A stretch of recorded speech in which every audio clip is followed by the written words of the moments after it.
Phone tapping కేసులో కీలక మలుపు తిరిగింది. బంజారాహిల్స్ పిఎస్లో ప్రణీత్ భుజంగరావుని 8 గంటల పాటు విచారించారు పోలీసులు. విచారణలో కీలక విషయాలు రాబట్టినట్లు తెలుస్తోంది. భూపాలపల్లి అడిషనల్ ఎస్పీ భుజంగరావును పోలీసులు అదుపులోకి తీసుకున్నారు.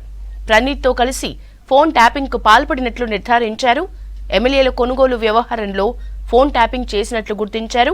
2019 general election, Munugode, Huzurabad, Dubbaka by election సమయంలోనూ ఫోన్ ట్యాపింగ్ జరిగినట్లు విచారణలో తేలింది. తాజా అసెంబ్లీ ఎన్నికల సమయంలోనూ ప్రత్యర్థుల డబ్బులే టార్గెట్ గా ఫోన్ ట్యాపింగ్ జరిగినట్లు నిర్ధారించారు.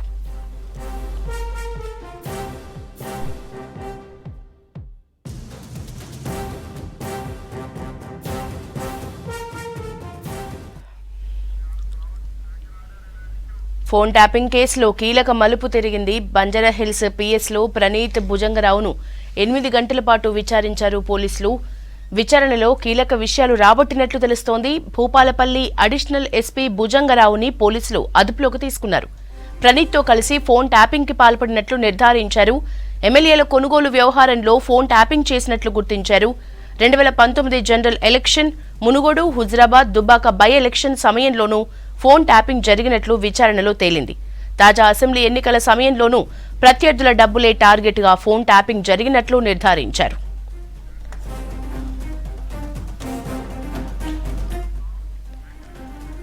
డీటెయిల్స్ సదానందం అందిస్తారు. సదా, ఫోన్ ట్యాపింగ్ వ్యవహారంలో కీలక విషయాలు బయటకు వచ్చినట్లు తెలుస్తున్నాయి.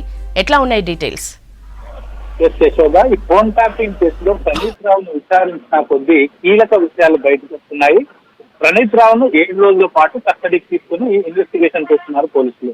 సో ఆయన ఇన్వెస్టిగేషన్ చేస్తున్న టైంలో ఇంకా ఇందులో ఎవరెవరు పోలీసుల పాత్ర ఉంది, అలాగే ఎక్కడెక్కడ ఫోన్ ట్యాపింగ్ సంబంధించిన సర్వర్లు పెట్టారు, దీంతో పాటు ఎవరెవరి ఫోన్లు ట్యాపింగ్ చేశారనే అంశాలపైన అయితే అతని స్టేట్మెంట్ రికార్డ్ చేస్తున్నారు. సో దీనిలో భాగంగానే ఇప్పటికే 2 అడిషనల్ ఎస్పీలు, ఒకటి భూపాలపల్లి అడిషనల్ ఎస్పీగా ఉన్న భుజంగరావును ఇప్పటికే అదుపులోకి తీసుకున్నారు. సో అతన్ని ఆల్మోస్ట్ అఫీషియల్ గా అరెస్ట్ చేసినట్టే.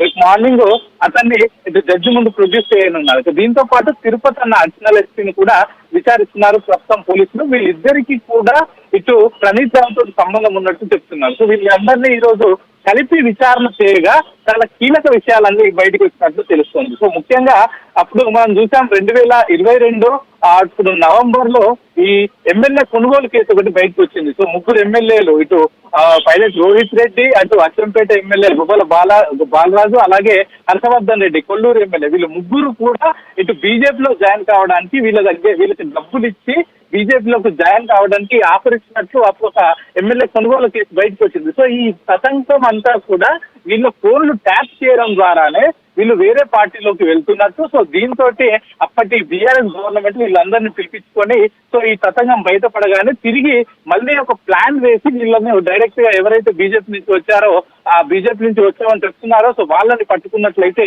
ఇప్పటికే వీళ్ళు కన్ఫెషన్ లో ఒప్పుకున్నట్టు తెలుస్తుంది. సో కేవలం ఈ ఫోన్ ట్యాపింగ్ కేసే కాకుండా 2019 అసెంబ్లీ ఎలక్షన్స్ నుంచి అప్పటి నుంచి తిరిగి రీసెంట్ గా 2023లో జరిగిన అసెంబ్లీ ఎలక్షన్స్ వరకు ప్రతి బై ఎలక్షన్స్ లో, మెయిన్ ఎలక్షన్స్ లో ప్రత్యర్థులు, ఎస్పెషల్లీ అపోజిషన్ పార్టీ కాంగ్రెస్ కానీ బీజేపీ కానీ అన్ని పార్టీలకు సంబంధించిన నేతలకు డబ్బులు ఎవరైనా ఇస్తున్నారా, లేకపోతే వీళ్ళ మూవ్మెంట్ ఎలా ఉంది, వీళ్ళ పొలిటికల్ మూవ్మెంట్ ఎలా సాగుతుంది అనే ప్రతి అంశాన్ని ఫోన్ ట్యాపింగ్ చేసి వాళ్ళ అన్ని డీటెయిల్స్ తీసుకున్నట్లయితే వీళ్ళు కన్ఫెషన్ స్టేట్మెంట్ లో పేర్కొన్నారు. ఎస్పెషల్లీ 2019 ఎలక్షన్స్ తర్వాత మధ్యలో 3 బై ఎలక్షన్స్ జరిగాయి. దీనిలో దుబ్బాక, అలాగే హుజరాబాద్, మునుగోడు, ఈ 3 బై ఎలక్షన్స్ జరిగాయి. ఈ 3 బై ఎలక్షన్స్ టైంలో కూడా అపోజిషన్ సంబంధించిన వాళ్ళందరి ఫోన్లు కూడా ట్యాపింగ్ చేయించి సో వీళ్ళు ఎక్కడెక్కడ మూవ్ అవుతున్నారో, వీళ్ళకి సంబంధించిన ప్రధాన కార్యకర్తలు, అలాగే వివిధ పార్టీల నేతలు వాళ్ళందరి ఫోన్లు ట్యాప్ చేసి వీళ్ళకి ఎక్కడి నుంచి డబ్బులు వస్తున్నాయనే అంశాలన్నింటినీ కూడా ట్యాపింగ్ చేయించి డైరెక్ట్ పోలీసులను పంపించి అక్కడి నుంచి డబ్బులను కూడా సీజ్ చేసినట్టు కూడా వీళ్ళు ఇప్పటికే ఒప్పుకున్నారు. సో కేవలం ఇదే కాకుండా, అంటే ఈ 3 బై ఎలక్షన్స్ కాకుండా రీసెంట్ గా జరిగిన జనరల్ ఎలక్షన్స్ టైంలో కూడా ఇటు పొలిటికల్ పార్టీలకు సంబంధించిన వివిధ నేతల ఫోన్లు ట్యాపింగ్ చేసినట్టు వీళ్ళు ఒప్పుకున్నారు. కేవలం అటు అపోజిషన్ లీడర్స్ అంటే అటు బీజేపీతో పాటు కాంగ్రెస్ నేతలు కూడా ట్యాప్ చేసినట్టు తెలుస్తుంది. ముఖ్యంగా ఇటు ప్రస్తుతం సీఎం గా ఉన్న అప్పటి పిసిసి ప్రెసిడెంట్ కూడా రేవంత్ రెడ్డికి సంబంధించిన ఫోన్లు కూడా ట్యాప్ చేశారు. వాళ్ళ బంధువులు, వాళ్ళ బ్రదర్స్, అలాగే కాంగ్రెస్ నేతలకు సంబంధించిన ఫోన్లు అన్ని కూడా ట్యాప్ చేసినట్లు వీళ్ళంతా కూడా ఒప్పుకున్నట్లు తెలుస్తుంది. సో ఇప్పటి వరకు అయితే దీనికి సంబంధించిన కీలక అంశాలు బయటకు వచ్చాయి. సో వన్స్ వీళ్ళతో పాటు ఇంకా మిగతా అధికారులు ఎవరెవరు ఉన్నారు, పోలీస్ అధికారులు, వాళ్ళందరికీ ఇప్పటికే నోటీసులు ఇస్తున్నారు. ఒక్కొక్కరికి మండే నుంచి ఒక్కొక్కరిని పిలిచి నోటీసులు ఇచ్చిన ప్రకారం పిలిచి వాళ్ళందరినీ విచారణ చేస్తారు. సో వాళ్ళ పాత్ర ఎస్టాబ్లిష్ పూర్తిగా అయితే వాళ్ళని కూడా అరెస్ట్ చేస్తామని చెప్తున్నారు. సో ఇన్వెస్టిగేషన్ చేసే కొద్ది అయితే చాలా విషయాలు బయటపడుతున్నాయి. చాలా మంది కేవలం పొలిటికల్ లీడర్సే కాదు, కొంతమంది ప్రైవేట్ వ్యక్తుల ఫోన్లు కూడా ట్యాప్ చేసినట్టు తెలుస్తుంది. ఇటు ప్రైవేట్ కంపెనీలు కూడా వివిధ పార్టీలకు డబ్బులు డొనేట్ చేసినా కూడా వాళ్ళ ఫోన్లు కూడా ట్యాప్ చేసినట్టు తెలుస్తుంది. సో మొత్తం వివిధ పార్టీలకు, ఆపోజిషన్ నేతలకు ఎక్కడి నుంచి డబ్బు సోర్స్ రాకుండా వీళ్ళు చూసినట్టయితే ప్రస్తుతానికి వీళ్ళు తమ స్టేట్మెంట్ లో అయితే ఒప్పుకున్నట్లు ఆ అధికారులు అయితే చెప్తున్నారు. సో ఇప్పటికే ఇటు ప్రణీత్ రావు కస్టడీ కూడా కంప్లీట్ కావడంతో రేపు తిరిగి ప్రణీత్ రావుని అటు జడ్జి ఇంటి ముందు ప్రొడ్యూస్ చేయనున్నారు. ఆ తర్వాత భుజంగరావును కూడా రేపు జడ్జి దగ్గర ప్రొడ్యూస్ చేసి ఆ తర్వాత రిమాండ్ చేసే అవకాశాలు ఉన్నాయి. సో వీళ్ళిద్దరిని కూడా మళ్ళీ కస్టడీకి అడుగుతారు. ఇటు ప్రణీత్ రావుని తిరిగి 7 రోజుల పాటు కస్టడీ చేసినా కూడా ఇంకా కీలక విషయాలు రావాల్సిన అవసరం ఉంది కాబట్టి సో అతన్ని కూడా ఇంకా కస్టడీ మరో 4 రోజులు ఇవ్వాలని కోరుతున్నామని చెప్తున్నారు పోలీసులు. మరోవైపు భుజంగరావును కూడా మాకు కస్టడీకి ఇస్తే వీళ్ళిద్దరిని కూర్చున్నబట్టి ఇన్వెస్టిగేట్ చేస్తే ఇంకా మిగతా అధికారులు ఎవరున్నారనేది కూడా బయటకు వచ్చే అవకాశాలు ఉన్నాయని అయితే ప్రస్తుతానికి పోలీసులు చెప్తున్నారు. యశోద, థ్యాంక్ యూ సదా. అడ్వెంచర్ విత్ ఫన్ సిటీలో ఇప్పుడు ఇదే ట్రెండ్. వెయిట్ లిమిట్ ఉండదు, ఏజ్ లిమిట్ అసలే లేదు. ఇష్టం ఉన్నట్లు ఎగరొచ్చు, దూకొచ్చు, నచ్చితే ఆడుకోవచ్చు, లేదా హాయిగా సేద తీరొచ్చు. అన్ని రకాల ప్రొఫెషనల్ అడ్వెంచర్ గేమ్స్ ఒకే చోట దొరికితే అదే ట్రాంపోలైన్ స్పోర్ట్స్ పార్క్. వీటిని పెట్టేందుకు కోట్లాది రూపాయలు ఇన్వెస్ట్మెంట్, అలాగే ఇన్కమ్ కూడా ఆ లెవెల్లోనే ఉంది. సిటీలో పెరుగుతున్న fun with adventure sports theme parks పై స్పెషల్ స్టోరీ.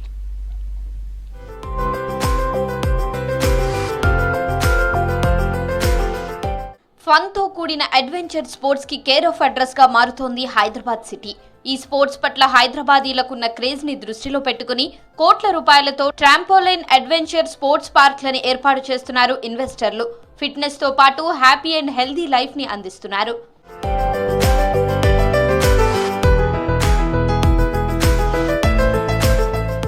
సిటీ శివారు ప్రాంతాల్లో ట్రాంపోలైన్ అడ్వెంచర్ స్పోర్ట్స్ పార్క్ల కల్చర్ పెరుగుతోంది. గతంలో ఉన్న అడ్వెంచర్ పార్క్లకు భిన్నంగా వీటిని ఏర్పాటు చేస్తున్నారు. ఇప్పటికే సిటీ అవుట్స్కట్స్ లో స్కైక్లింగ్ వంటి పార్కులున్నా వాటికి ధీటుగా మరిన్ని పార్కులు ఓపెన్ అవుతున్నాయి. ఇందుకోసం కోట్ల రూపాయలు ఇన్వెస్ట్ చేస్తున్నారు. నగర శివారులో వండర్లా, ట్రాంపోలైన్ పార్క్స్ తో పాటు గండిపేటలో గ్రావిటీ జిప్ పేరుతో స్కై డైవింగ్ పార్క్ ని ఏర్పాటు చేశారు. ఇది ఇండియాలోనే ఫస్ట్ది కావడం విశేషం. ఇది ఇండోర్ స్కై డైవింగ్. సో ఫ్లైట్లోంచి ఒక 15,000 18,000 ఆ ఫీట్ నుంచి ఫ్లైట్లోంచి జంప్ చేస్తే ఏ ఫీల్ అయితే ఉంటుందో అదే ఫీల్ అనేది ఇది ఇండోర్ స్కై డైవింగ్లో ఉంటుంది మీకు. సో మీరు ఎక్కడికో వెళ్ళిపో అవసరం లేదు. సో హైదరాబాద్లో ఇండియాలో first indoor skydiving, so అది హైదరాబాద్లో ఉంది. Gravity zip indoor skydiving. So weight limit వచ్చేసి 110 దాకా మ్యాక్సిమం తీసుకెళ్తాం. గెస్ ఎక్కువన్నా పర్లేదు, బట్ అది మేము పర్టికులర్గా పైకే తీసుకెళ్తామని రూల్ అయితే లేదు. సో 110 దాకా అయితే మేము తీసుకెళ్తాం. డిపెండ్స్ ఆన్ బాడీ పోస్టర్ మీద బేస్ అయి ఉంటుంది. ఇంతకుముందు ఎక్కువ ఉండేది, బట్ ఇప్పుడు చాలా ప్రైస్ తగ్గించారు. సో ఎవరైనా రావచ్చు, ఫ్లై చేయొచ్చు. సో 2000 సంథింగ్ చేంజ్ ఉంటుంది. సో వచ్చి ఆ ఫ్లైట్ని మీరు ఇండోర్ స్కై డైవింగ్లో చేయొచ్చు. సో మీరు ఆ ఫ్లైట్లోంచి జంప్ చేయాలని రూలే లేదు. సేమ్ అదే ఫీల్ ఇక్కడ మీకు దొరికేస్తుంది. ఇలాంటి high and interconnected trampoline park లో jumping zone, extreme dodgeball zone, climbing wall, slam dunk basketball, air bag zone, slack lines, battle beam, ninja course వంటి అడ్వెంచర్ స్పోర్ట్స్ అందుబాటులో ఉంటాయి. Fun and adventure అంటే ఇష్టపడే college కుర్రాళ్ళకి ఇప్పుడు ఇదే first choice గా మారింది. దీంతో పాటు ప్రొఫెషనల్ ప్లేయర్లు ప్రాక్టీస్ చేసుకునే విధంగా ఫుట్బాల్, బాస్కెట్ బాల్ కోర్ట్లను ప్రత్యేకంగా ఏర్పాటు చేశారు.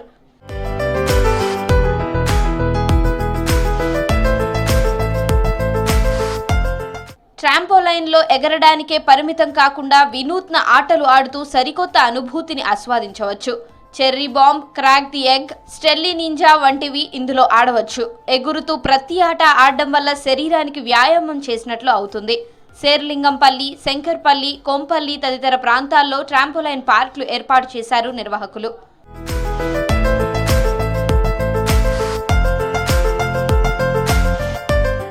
పొద్దంతా కంప్యూటర్ స్క్రీన్ల ముందు ఉండే ఎంప్లాయీస్ కు ఇలాంటి ఆటలు స్ట్రెస్ తగ్గిస్తాయంటున్నారు ఎక్స్పర్ట్స్. బాస్కెట్బాల్, ఫుట్బాల్తో పాటు 10 నిమిషాల ట్రాంపోలైన్ ఆడడం ద్వారా సుమారు 50 క్యాలరీలను కరిగించవచ్చని క్రీడా నిపుణులు చెబుతున్నారు.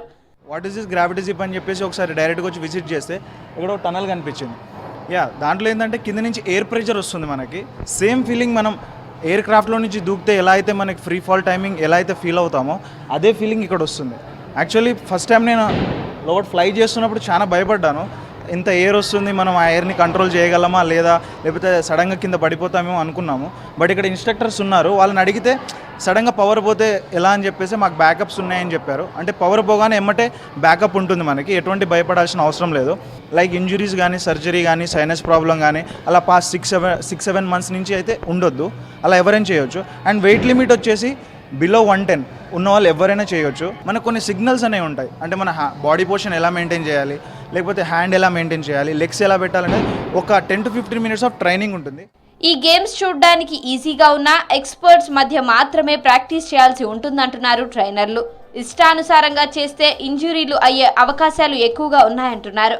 సర్కారీ బడుల్లో మౌలిక వసతుల కోసం విద్యాశాఖ కీలక నిర్ణయం తీసుకుంది. పాఠశాలలకు అవసరమైన స్మాల్ రిపేర్లు సమ్మర్ హాలిడేస్ లోపు పూర్తి చేసేందుకు ప్రత్యేక ఫండ్ రిలీజ్ చేయనుంది. తాజా నిర్ణయంతో స్కూళ్లలో చిన్న చిన్న సమస్యలు పరిష్కరించవచ్చంటున్నారు ఉపాధ్యాయ సంఘాలు.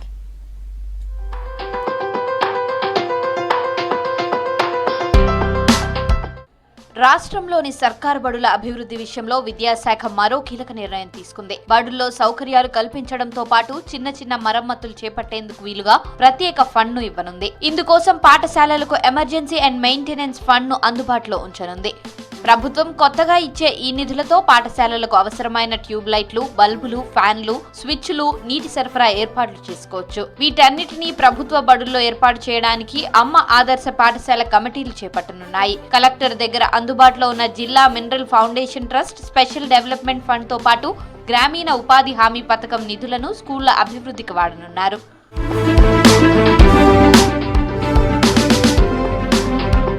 ఇప్పటికే అమ్మ ఆదర్శ పాఠశాలల కమిటీలను ఏర్పాటు చేసింది ప్రభుత్వం. ఇక వచ్చే జూన్ 10 లోపు, అంటే సమ్మర్ హాలిడేస్ పూర్తయ్యేలోపు స్కూళ్ల మరమ్మతులను పూర్తి చేయాలన్న ఆలోచనతో ఉంది. దీనికి సంబంధించిన విధి విధానాలను కూడా రూపొందించింది. స్కూళ్లలో చేపట్టిన ₹1,00,000 విలువైన వాటికి డైరెక్ట్ గా ఎంపీడీఓలే చెల్లింపులు చేయనున్నారు. అంతకు మించితే జిల్లా కలెక్టర్ల ద్వారా బిల్లులు పొందాల్సి ఉంటుందని అధికారులు చెబుతున్నారు.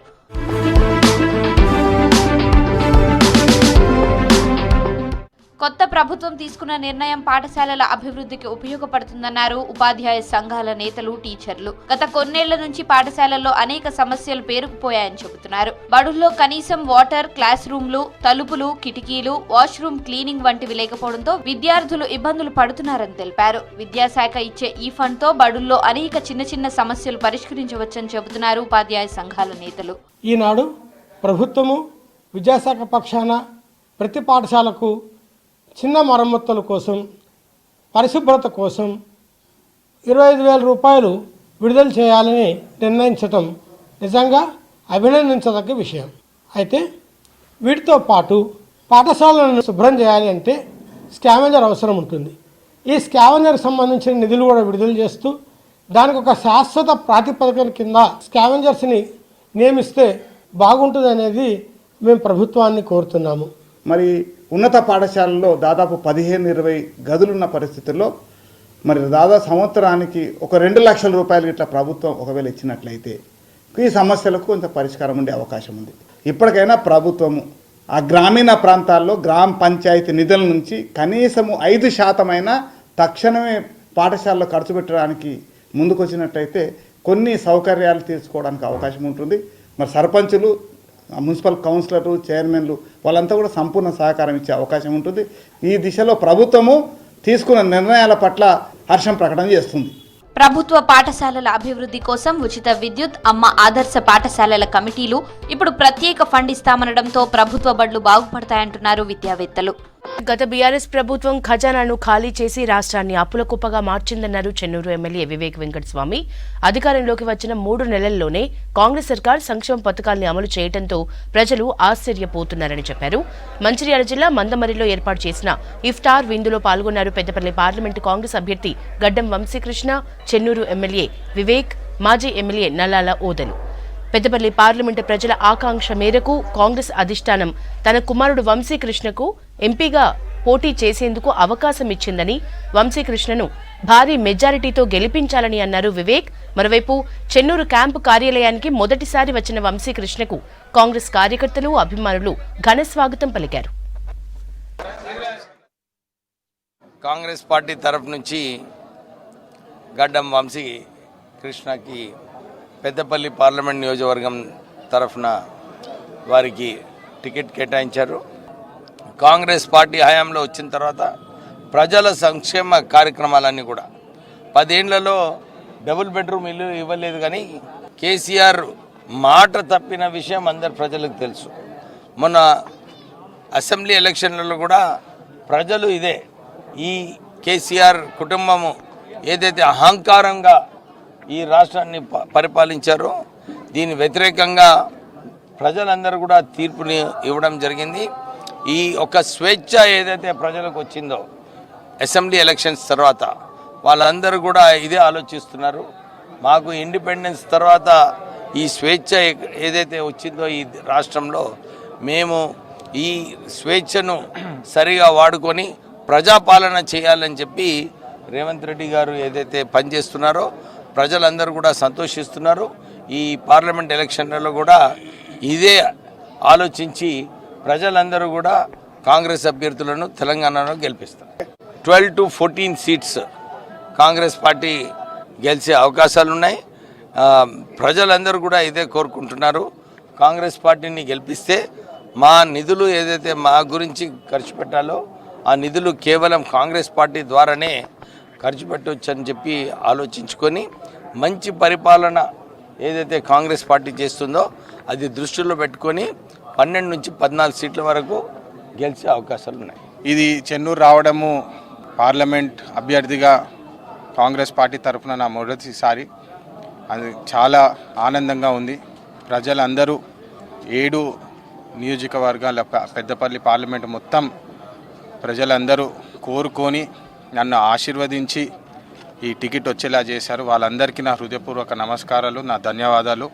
కాకా గారు పెద్దపల్లి పార్లమెంట్కి ఉన్న అనుబంధము ఒక 50-70 సంవత్సరాల అనుబంధము. దాని తర్వాత వివేక్ వెంకటస్వామి గారు 5 సంవత్సరాలు ఎంపీగా చేసినప్పటికీ ఇంటర్సిటీ ఎక్స్ప్రెస్ కానివ్వండి, మరి ఎన్నో పనులు అప్పుడు వాటర్ పైప్ లైన్లు కూడా వేయడం జరిగింది. 10 సంవత్సరాల తర్వాత ఈ నియంతృత్వ పాలన టీఆర్ఎస్ పాలన తర్వాత కూడా ప్రజలలో కాక చేసిన పనులు, వివేక్ గారు చేసిన పనులే మారుమోగుతున్నాయి. ఎక్కడ పోయినా వాళ్ళు చేసిన పనులు 10 సంవత్సరాల క్రితం చేసిన పనులే గుర్తు చేసుకొని ఇవాళ వివేక్ గారిని ఎక్కడ చూసినా వాళ్ళు ఆహ్వానిస్తున్నారు. రేషన్ కార్డ్స్, అప్పుడు రేషన్ సిస్టమ్ కూడా మన భారతదేశంలో లేనప్పటికీ మొదటిసారి రేషన్ సిస్టమ్ అనేది అమలు చేసింది కాంగ్రెస్ పార్టీ తరఫున కాకా వెంకటస్వామి గారు అని చెప్పి మళ్ళొకసారి గుర్తు చేస్తున్నాను. ఈసారి మన ఈ పార్లమెంట్ ఎలక్షన్కి వస్తున్నప్పటికీ ప్రతి మనిషి, ప్రతి పౌరుడు ఈసారి కోరుకునేది అభివృద్ధి. ఈ 10 సంవత్సరాలు రాష్ట్రంలో చూసిన నియంతృత్వ పాలన చూసుకోండి, అదేవిధంగా దేశవ్యాప్తంగా చూసిన నియంతృత్వ పాలన చూసుకోండి. దానికి విముక్తిగా మన కాంగ్రెస్ పార్టీ ఒక్కటే జవాబు అని చెప్పి అందరికీ తెలియజేస్తూ జై హింద్. ఇవి హమారా Hyderabad updates. Stay tuned to V6 news as it is.